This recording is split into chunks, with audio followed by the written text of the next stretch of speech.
कुछ लोग साथ तो पल भर का देते हैं, लेकिन यादें उम्र भर की दे जाते हैं।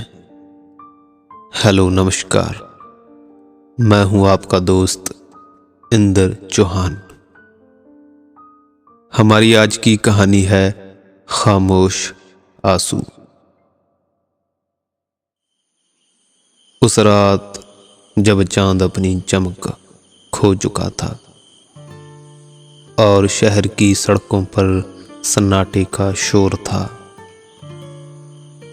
बुढ़ा रघुवीर अपने छोटे से कमरे में बैठा खिड़की से बाहर देख रहा था। उसकी आंखों में वो खामोश आंसू थे जो बरसों से उसके मन में दबे पड़े थे। उस कमरे में केवल एक टूटा हुआ हारमोनियम था जो अब बस एक खामोश गवाह बनकर कोने में पड़ा था।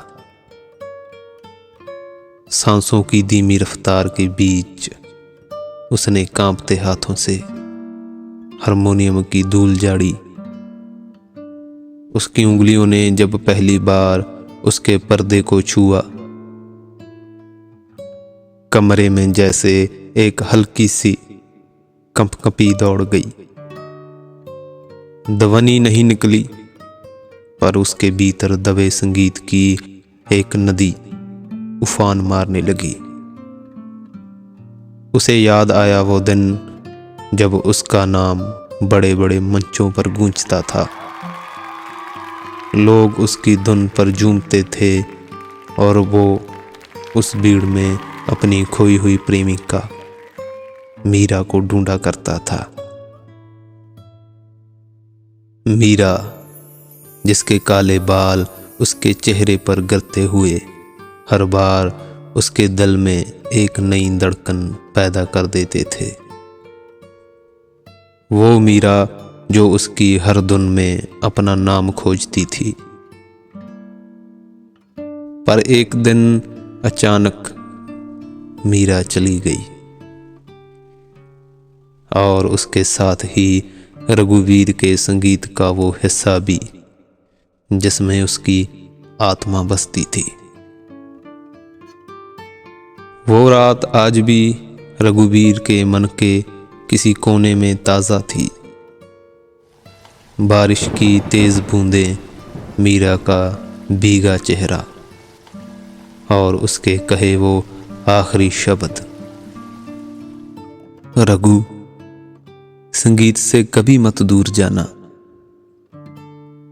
ये तुम्हारी जिंदगी है, मेरी नहीं। लेकिन मीरा के जाने के बाद रघुवीर का हर संगीत एक चीख बनकर रह गया।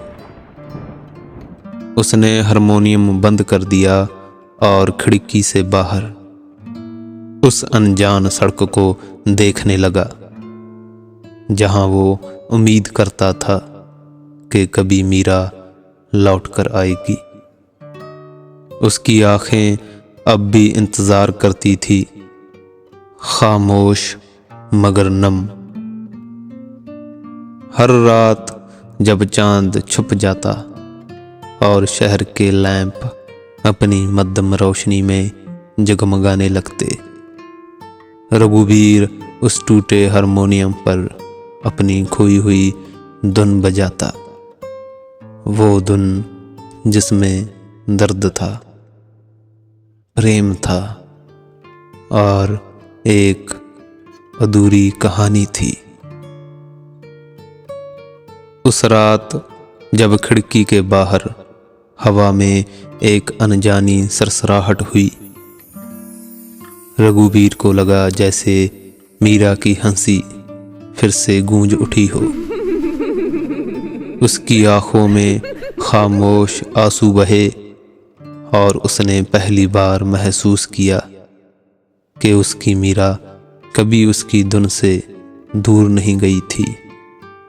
वो हर राग में, हर सुर में उसकी ही थी।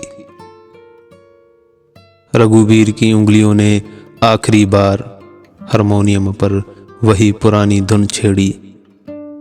कमरे में धीरे धीरे संगीत बिखर गया और जैसे ही आखिरी सुर थमा, एक अजीब सी शांति छा गई, मानो मीरा की आत्मा ने उसके टूटे दिल को पहली बार संजीवनी दे दी हो।